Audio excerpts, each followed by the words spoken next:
Property విషయంలో confusion గా ఉన్నారా? గేటెడ్ కమ్యూనిటీలో ఫ్లాట్ తీసుకోవాలా లేదా విల్లా తీసుకోవాలా? మన పిల్లల భవిష్యత్ కోసం ఓపెన్ ఫ్లాట్ తీసుకోవాలా? మన హైదరాబాద్ లో ఏ లొకేషన్ లో కొంటే మంచి అప్రిసియేషన్ వస్తుంది? మరి నమ్మకమైన ప్రాపర్టీ కొనాలంటే నమ్మకమైన గైడ్ కావాలి కదా. ప్రాపర్టీ అడ్వైజర్ కోసం సంప్రదించండి వరాహస్వామి ప్రాపర్టీ గూగులర్. కాంటాక్ట్ 7207218485. 2024 సంవత్సరంలో జూన్ నెలలో 5వ తారీఖున ఏర్పడేటటువంటి పంచగ్రహ కూటమి దాని యొక్క ఫలితాలు వివిధ రాశులపైన ఎలా ఉంటాయో ప్రొఫెసర్ డాక్టర్ ముల్లపూడి సత్యనారాయణమూర్తి నేను మీకు తెలియజేస్తున్నాను. ముందుగా మనకి ఈ జూన్ 1వ తేదీన మనకి కుజుడు మేషరాశి సంచారంలో ఉన్నాడు.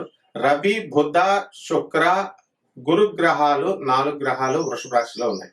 అయితే ఈ విధంగా రాహువు మనకి మీనరాశిలోను, శని కుంభరాశిలోను, కేతువు చక్కగా కన్యా రాశిలో ఉండడం జరిగింది.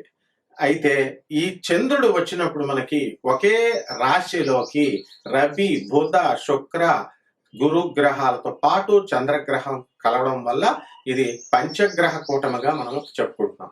ఇది ఆకాశంలో చక్కగా ఈ అద్భుతాన్ని మనం వీక్షించవచ్చు. ఇది 100 సంవత్సరాలకి 25 సంవత్సరాలకు ఒకసారి ఇలా జరిగేటటువంటి వింతల్లో ఇది ఒక రకమైనటువంటి వింత అన్నమాట.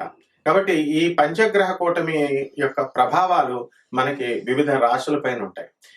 దీన్ని ఏమంటామంటే ఒకే రాశిలోకి కొన్ని గ్రహాలు కలవడం వల్ల, అధికంగా కలవడం వల్ల గ్రహ యుద్ధాలు జరుగుతాయి. అంటే ఒక గ్రహం నేను అదృష్టాన్ని ఇస్తానంటే నేనని చెప్పి మొత్తం 3 గ్రహాలు అవి ఇవ్వకపోవడం, లేకపోతే ఇంకొక రిజల్టెంట్ ఫోర్స్ ను మనం తీసుకోవాలి. ఇప్పుడు ఒక తాడుని ఇద్దరు లాగుతుంటే టగ్ ఆఫ్ వార్ ని ఇలా లాగుతుంటే ఇలా ఉంటుంది. అదే ముగ్గురు లాగుతున్నారు అనుకోండి, అది ఏ డైరెక్షన్ లో వెళ్తుందో తెలియదు. కాబట్టి అప్పుడు మనం రిజల్టెంట్ ఫోర్స్ ని మనం తీసుకుంటాం. ఆ రిజల్టెంట్ ఫోర్స్ తీసుకున్నప్పుడు ఆ డైరెక్షన్ ఇంకొక దిశగా అది మారిపోవడం జరుగుతుంది అనమాట. కాబట్టి ఈ యొక్క 12 రాశుల పైన ఈ 5 రాశుల ఈ పంచగ్రహ కూటమి వలన మేష రాశి వారికి శుభం జరుగుతుంది, వృషభ రాశి వారికి శుభం జరుగుతుంది, మళ్ళీ అలాగే కర్కాటక రాశి వారికి శుభం జరుగుతుంది, వృశ్చిక రాశి వారికి శుభం జరుగుతుంది, ధనుస్సు రాశి వారికి శుభం జరుగుతుంది, మిథున రాశి వారికి నష్టం జరుగుతుంది, అలాగే సింహ రాశి వారికి కూడా మధ్యమ ఫలితాలు జరుగుతాయి. ఆ విధంగా మకర రాశి వారికి అత్యద్భుతమైనటువంటి లాభాలు జరగడం జరుగుతుంది. కుంభ, మీన రాశుల వారికి మామూలుగా యావరేజ్ గా ఉండడం జరుగుతుంది అనమాట. తులారాశి వారికి అధమంగా మనకి ఫలితాలు ఇవ్వడం అనేటటువంటి జరుగుతుంది. ఈ పంచగ్రహ కూటమి కారణంగానే అంటే ఆల్ ఆఫ్ సడన్ చేంజెస్ వస్తాయి. సడన్ గా ఇప్పుడు కేతువు ఉన్నాడు అనుకోండి, రాహుకేతువులు ఎవరి అధీనంలో ఉండేటటువంటి ప్లానెట్స్ కాదవి, స్వతంత్ర ప్రతిపత్తి కలిగినటువంటివి. అంటే ఎవరి అధీనంలో కూడా ఉంటారు, వాళ్ళు బ్రహ్మదేవుడి దగ్గర నుంచి వరం పొందారు. అదే విధంగా శని గ్రహం కూడా అటానమస్ ప్లానెట్ లాంటిది. అది అదేంటంటే స్వయం ప్రతిపత్తి, దానికి ఇష్టం వచ్చినటువంటి రిజల్ట్స్ అందిస్తుంది. కాబట్టి ఈ విధంగా ఈ పంచగ్రహ కూటమి వలన ఏమవుతుందంటే మనకి ఈ రాహుకేతువులు ఏ విధంగా అయితే ఆల్ ఆఫ్ సడన్ చేంజెస్ ఊహించినప్పుడు మనం అనుకున్న పని జరగకుండా, ఊహించినప్పుడు అనుకునేలాగా జరగడము, ఇవన్నీ కూడా జరగడం జరుగుతాయి అన్నమాట. కాబట్టి ఆ కారణంగానే ఇప్పుడు మిథున రాశికి అత్యధికమైనటువంటి నష్టం కలగడానికి అవకాశాలు ఉన్నాయి. కాబట్టే మిథున రాశిలో ఆరుద్ర నక్షత్రంలో జన్మించినటువంటి జగన్ గారు ఓడిపోవడం అనేటటువంటి జరిగింది. అలాగే ధనుస్సు రాశి వారికి అత్యధికమైనటువంటి లాభాలు, వృశ్చిక రాశి వారికి అత్యధికమైనటువంటి లాభాలు, కన్యా రాశి వారికి అత్యధికమైనటువంటి లాభాలు కలగడం వల్లనే మనకి ఈ త్రికూటమి వల్ల ఈ జగన్ గారికి, తర్వాత ఈ యొక్క చంద్రబాబు నాయుడు గారికి, నెక్స్ట్ మళ్ళీ మనకి నరేంద్ర మోడీ గారికి, పవన్ కళ్యాణ్ గారికి ఈ 3 గ్రహాల కూటమి వలన చక్కగా మనకి శుభ ఫలితాలు అనేటటువంటివి పంచగ్రహ కూటమి ప్రభావంగా శుభ ఫలితాలు రావడం జరిగినాయి అనమాట. ఇది ఈ విధంగా మనకి ఈ 12 రాశుల్లో మనకి ఎలా ఉండబోతున్నాయి మనం విడివిడిగా ఈ రాశుల్లో మనం తెలుసుకుందాం. మొట్టమొదటిగా Hi, my name is Gautam and I actually stay in Malkajgiri itself. Like, I had this back pain. It's been 1.5 years. I have tried many treatments like chiropathy, oil massage, physiotherapy especially, but it didn't work out as much like what I expected. I strongly suggest homeopathy because నేను personally allopathy చాలా suffer అయినా, and I definitely do not recommend allopathy. You people can carry on with the homeopathy. Area Malkajgiri and doctor name is like Nageshwarao and the clinic name is Neocare Homeopathy. Makar రాశి ఈ మకర రాశి వారికి మనకి అత్యధికమైనటువంటి శుభ ఫలితాలు అనేటటువంటి పంచగ్రహ కూటమి వలన మీకు లభించడం జరుగుతాయి.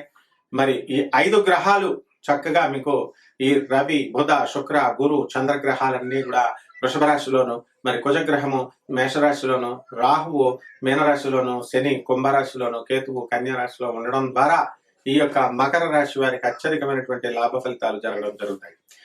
పంచమంలో ఉన్నటువంటి ఈ గురుగ్రహ ప్రభావం వలన సంతానం లేనటువంటి వాళ్ళకి సంతానం కలుగుతాయి. ఉద్యోగాలు ఇంతవరకు రానటువంటి వాళ్ళకి ఉద్యోగాలు వస్తాయి. ఉద్యోగాలు ఉండి ప్రమోషన్స్ ఇంతవరకు రానటువంటి వాళ్ళందరికీ కూడా ప్రమోషన్స్ అనేటటువంటి లభిస్తాయి. అలాగే ధనస్థానంలో ఉన్నటువంటి శనిగ్రహ ప్రభావం వలన మీకు కోరుకున్న చోట్లకి మీకు ట్రాన్స్ఫర్స్ రావడము, ధనము అధికంగా మీ హార్డ్ వర్క్ తో మీరు పెంచుకోవడం జరుగుతాయి. చక్కగా ముందంజలోకి మీరు వెళ్ళడం జరుగుతాయి. మరి అలాగే తృతీయంలో ఉన్నటువంటి రాహుగ్రహ ప్రభావం వలన ఎటువంటి పనైనా సరే ఎంతవరకు పెండింగ్ లో ఉన్నటువంటి ప్రతి పని కూడా మీకు పూర్తి కావడం అనేటటువంటి జరుగుతాయి. అలాగే అర్ధాష్టమ కుజగ్రహ ప్రభావం వలన మీకు అప్పుల బాధలతో ఎవరైతే బాధపడుతున్నారో అటువంటి వాళ్ళంతా కూడా అప్పులు అనేటటువంటివి మీరు పూర్తి చేసుకోవడం, తీర్చుకోవడం అనేటటువంటివి జరుగుతాయి అన్నమాట. అలాగే మీ దగ్గర అప్పులు చేసినటువంటి వాళ్ళు ఎవరైతే ఉన్నారో అటువంటి వాళ్ళంతా కూడా మిమ్మల్ని ఎదురుగుండగా వచ్చి మీకు ఈ అప్పులు అనేటటువంటివి తీర్చేయడం జరుగుతాయి. అలాగే కోర్టు సమస్యల్లో బాధపడుతున్నటువంటి మకర రాశి వాళ్ళందరికీ కూడా రిలీఫ్ జరుగుతుంది. భార్యాభర్తల మధ్య గొడవలు జరుగుతున్నటువంటి వాళ్ళందరికీ కూడా రిలీఫ్ వస్తాయి. పెద్ద మనుషులు, తర్వాత ఆనరబుల్ జడ్జెస్, పోలీస్ ఆఫీసర్స్ యొక్క ఇంటర్ఫిరెన్స్ తో మీకు అన్ని కూడా శుభాలు అనేటటువంటి జరుగుతాయి. ఈ యొక్క మకర రాశి వారికి ఏలినాటి శని గ్రహ ప్రభావం వలన ఎన్ని శుభాలు జరుగుతున్నప్పటికీ కూడా ఏదో ఒక విధమైనటువంటి నిరాశ, నిర్లిప్తత అనేటటువంటిది మీకు ఉండడం జరుగుతుంది. ఇదే ఏలినాటి శని గ్రహ ప్రభావం. కాబట్టి మహిళలందరూ కూడా మీరు కష్టపడి మీ ఇళ్లలో పని చేసుకుంటారు, భర్తల దగ్గర పని చేసి పెడతారు. అయినప్పటికీ కూడా భర్త ఏదో ఒక విధంగా మిమ్మల్ని దురుసు మాటలతోనో మరి ఇలా మాట్లాడటం అనేటటువంటిది మీకు మనసు కష్టంగా ఉంటుంది. అయినప్పటికీ కూడా మీరు చక్కగా ఏదో రకంగా మీరు పని పూర్తి చేసుకుని ముందుకు వెళ్ళడానికి అవకాశాలు ఉంటాయన్నమాట. అలాగే సినీ రంగంలో ఉన్నటువంటి వాళ్ళందరూ కూడా మంచి సినిమాలు తీస్తారు. చక్కగా మరి ప్రొడక్షన్ యూనిట్ అందరికీ కూడా చక్కటి లాభాలు అనేటటువంటివి టెక్నీషియన్ ఫీల్డ్కి కూడా చక్కగా రావడం జరుగుతుంది. హీరోలకి మంచి పేరు ప్రతిష్టలు ఇవన్నీ కూడా రావడం జరుగుతాయి. మరి సినీ సంగీత సాహిత్య రంగాలతో పాటు మనకి చేపల రొయ్యల చెరువులు ఇవన్నీ కూడా బ్రహ్మాండంగా పండుతాయి. రైతులు చక్కగా కమర్షియల్ క్రాప్స్ వేయాల్సినటువంటి అవసరం ఉంది. కేవలం సాంప్రదాయబద్ధంగా ఉన్నటువంటి వరే కాకుండా చెరుకు, ఇట్లాంటి కూరగాయలు ఇలాంటివన్నీ కూడా పండించడం ద్వారా అధికమైనటువంటి ఫలితాలు మీకు లభిస్తాయి. అలాగే బంధుమిత్రుల వినోద కార్యక్రమాల్లో మీరు పాల్గొనడం జరుగుతుంది. తీర్థయాత్రలకు మీరు వెళ్ళడం అనేటటువంటివి జరుగుతాయి. ఎక్కువగా మీకు మనస్సు ప్రశాంతంగా ఉండడం కోసం చక్కటి జపతపాలు మీరు చేసుకోవడం జరుగుతాయి. అండ్ రెమెడీస్ దగ్గరికి వచ్చేసరికి ఇంకా మెరుగైన ఫలితాల కోసం మీరు శని జపం చేసుకోవాలి, శని స్తోత్రాలు చదవాలి. శనికి కిలోంపావు నల్ల నువ్వులు, నల్లని వస్త్రాన్ని పేద బ్రాహ్మణులకి శనివారం నాడు ఉదయం 8 గంటలకి దానం చేయడం ద్వారా చక్కటి శుభమైనటువంటి ఫలితాలు జరుగుతాయి. ఆ తర్వాత నవగ్రహాల చుట్టూ మీరు చక్కగా తిరుగుతూ శనివారం నాడు ముఖ్యంగా మనము ఈ యొక్క శనీశ్వరుడికి నల్ల నువ్వుల నూనెతో అభిషేకం చేయడం ద్వారా మీకు శుభమైనటువంటి ఫలితాలు మీకు లభిస్తాయి. శుభమస్తు.